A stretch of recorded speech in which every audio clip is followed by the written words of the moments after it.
আবু হুরায়রা, যখন তুমি বিছানাতে ঘুমাতে যাবে তার আগে আয়াতুল কুরসি পাঠ করবে। যদি আয়াতুল কুরসি পাঠ করো তাহলে কি হবে? লাইয়াজাল আলাইহি আলাল্লাহি মিনাল্লাহি হাফিজ, তাহলে আল্লাহর পক্ষ থেকে তোমার মাথার কাছে একজন সারা রাত ফেরেশতা পাহারা দিবে। আল্লাহু আকবার। হাদিস বুখারী মুসলিম।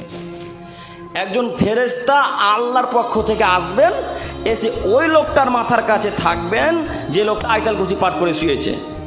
ওয়ালা ইয়াকরাবুকা শয়তান হাত্তা তুসবিহা, এবং শয়তান সকাল পর্যন্ত, যতক্ষণ পর্যন্ত মুয়াজ্জিন সাহেব ফজর আজান না দিয়েছে ততক্ষণ পর্যন্ত শয়তান তার কোনো ক্ষতি করতে পারবে না। কথা বুঝতে পারেননি?